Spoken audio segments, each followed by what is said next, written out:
During a visit to the rural Mohawk Valley, a couple was immediately drawn to the historic house in Ames's farming community. During the rebuilding and restoration of their early 20th century home, they decided to start in the old mudroom, a 70-square-foot addition that seemed bolted on as an afterthought. However, they unintentionally revealed the first of a number of mysteries that the property had been holding when they began to remove the decaying skirting boards. Nothing could have prepared them for what they ultimately learned about the house's sinister background, despite their anxiety about what else they may discover. But before we start our story, smash the like button, make sure to subscribe and hit the notifications bell so you won't miss any new stories. Patrick Backer and his partner, Nick Drummond, purchased their dream home in 2019. They were strangely drawn to the part of rural Montgomery County with its spacious meadows and farms. The surrounding area looked like it belonged in a storybook, and the house they were going to see certainly did. A silhouette of an American four-square house perched on a hill in the middle of nowhere popped into view out the window as they drove deep into the farmland. Despite the house's extraordinary aura, they did not realize that a strange gift was left for them by the previous owner. The first year the couple lived there was largely unremarkable. Although the house needed work, it was nonetheless robust despite its age, and Nick was eager to start making repairs. He believed he was more than qualified to take on the mysterious home, given his years of experience and fascination with historic architecture. However, Nick and Patrick's delight subsided when they met the neighbors. Nick and Patrick weren't sure what to make of their neighbors when they first met them. They appeared kind, but they kept asking them why they had purchased the house. Nick and Patrick were unaware that their new home had quite the reputation in the neighborhood. Their new house had a mysterious past and was the subject of many odd stories. According to rumors, the old 20th century house was rumored to be in bad shape. It had been listed for a while, but once possible buyers learned about the rumors, they backed out. Nick and Patrick, however, were not like them. Up until this point, they had dismissed the rumors and the urban legends surrounding the mansion. The rumored mystery surrounding the house had only heightened the excitement. Nick told the authorities, "The rumors about this place just made the whole thing better." Staring at the broken, rotted skirting boards on the lawn, he stammered, "Rumors floated around, and we thought it was all a hoax." As Nick led a team of contractors into the mudroom one fateful September day, everything changed. In the midst of the commotion inside, he decided to work outside. Nick attempted to gain access to the bottom of the room so that he could insulate the room by removing the skirting boards. He realized that the foundation was rotten. However, that would be the least of his problems. The more he ripped off the wooden slats one by one, the more he realized that the room had already been insulated. "How strange," he said. Insulation was undoubtedly not a popular practice when this house was constructed in the early 20th century. His first indication that something was awry came from it. Nick reached beneath the flooring and his knuckles smacked into a solid wall. But that also didn't make sense. There was no need for walls beneath the floor since the room was a porch. Nick tore more of the slats away, puzzled and fascinated. A large item dropped out of the wall abruptly. Nick inspected the material that he had thought was insulation inside the wall and discovered it was actually another package. Then he found another. His heart began to race. The thing is, it wasn't just one or two. The entire hollow wall of the mudroom seemed to be laced with packages. Nick turned and bellowed for the contractors to come out and help him. What had he uncovered? "We pulled the rest of the boards off and realized the whole side of the mudroom was filled with these packages. The workers wanted to open them, but I wanted to leave them as they were because they are historic," Nick said. Nick scratched his head at the sight of his findings. How did they get here? Suddenly, it clicked. Nick called out for his partner, Patrick. He arrived just as Nick was shakily pulling another package out of the wall and lining them up on the ground. Patrick's jaw came unhinged. They looked at each other. "Do you think the rumors are true now?" Nick asked. Freaked out, they carried the packages inside. What did they contain? Nick and Patrick carried the packages inside and stacked them neatly on the dining room table.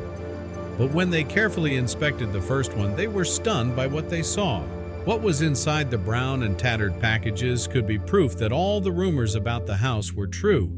For the unwitting couple, it was starting to get a little too real for comfort. It was time to take what the neighbors had warned them about more seriously.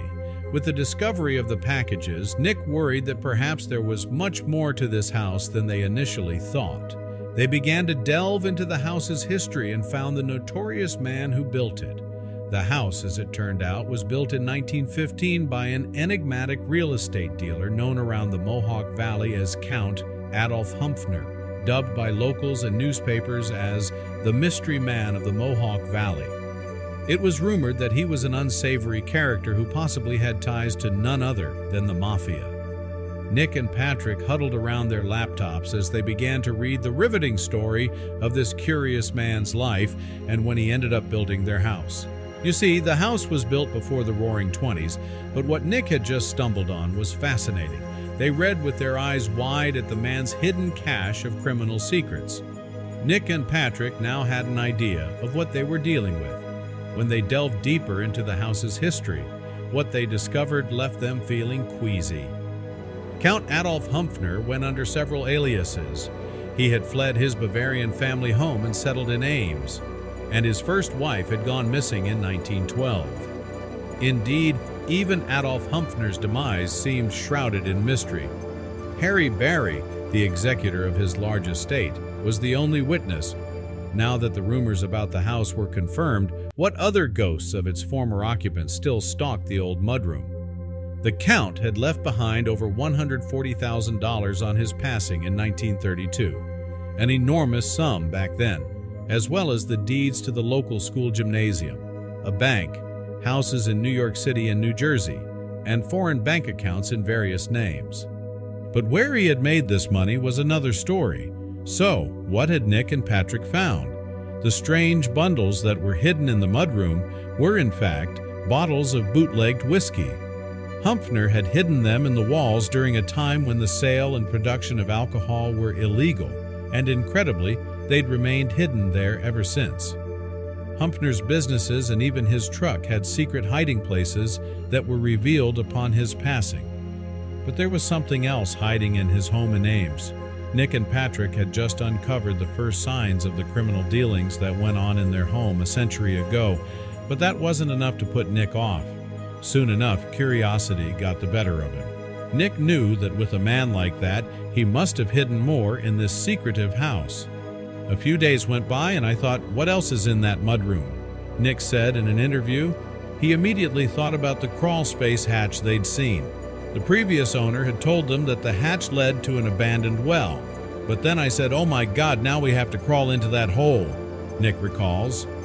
It turned out that the hatchway led down to a couple of compartments that were built beneath the building. It was dark and damp and full of dead things, Nick recalled, shivering at the memory. But what were they hiding? Nick descended into the dark underside of the house to find out. Nick surveyed the area. In the first compartment, there was a rug that was placed to cover an old well. The well was lined with stone and had been dug out by hand. Some 8 feet down into the well lay water. Nick was disappointed as he didn't find any more of the smuggler's stash, just a handful of empty bottles, but it wasn't over yet.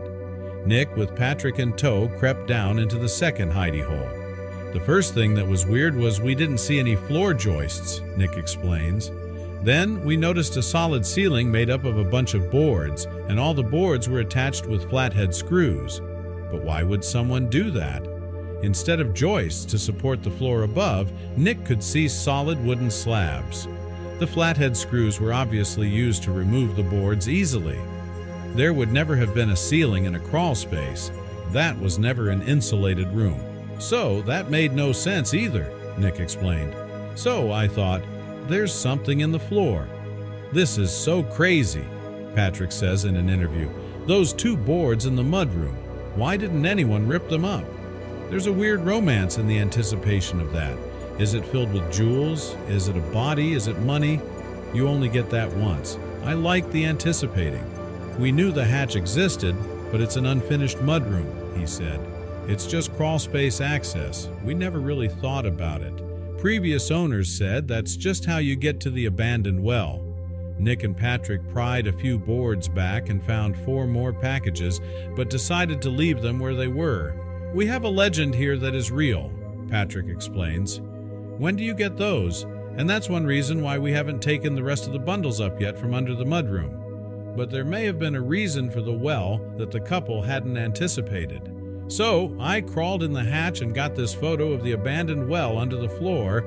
It's beneath some of the secret booze compartments, Nick wrote in an Instagram post. Soon, the comments and speculations were flooding in. One user wrote, "Bootleggers probably had to whack a guy now and then. It'd be a good spot to hide him." In total, the couple found 66 bottles of old smuggler whiskey. A good number of the bottles dated back to 1923, lending credence to the theory that they were stashed during the Prohibition era in New York. The story of the couple's find spread quickly on social media, and soon auction houses and collectors were knocking on the door. But Nick and Patrick only had one thing on their minds: the mysterious man and bootlegger Adolf Humpfner. What else could possibly be stashed in their home? The couple set about cataloging the whiskey, reporting the find to the proper authorities, and shared the results on Facebook. Nick wrote, "Out of the initial bottles found, about 13 are full, but 4 of those have tops in roughish condition, so I'd say probably 9 good bottles. But what did they intend to do with them? How does it taste?" The couple plans to sell off the bottles that were still full.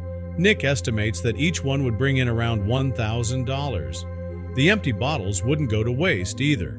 They'd form a part of the decor for their home, now dubbed Bootlegger Bungalow, once fully renovated, putting them on a display that is appropriate for a bootlegger's former residence. It would be a pity not to give the whiskey a try, though, so Nick and Patrick intend to keep 1 bottle for themselves. And naturally, their fans on social media wanted them to share how it tasted. They replied on Facebook, "To everyone asking if we have tried it, we haven't. But we will," to the delight of their ever-increasing number of followers. "It's a whodunit," says Nick, "and everyone wants to help figure out what the actual story is. Everyone is sending us snippets of crazy information. Rumors linked Adolf Humpfner to dealings with the mob in the 1930s, a death under suspicious circumstances, and a missing bride." The couple is still determined to reveal the unknown history of their house and the enigmatic man who built it, uncovering new snippets of information every day as they piece the story together.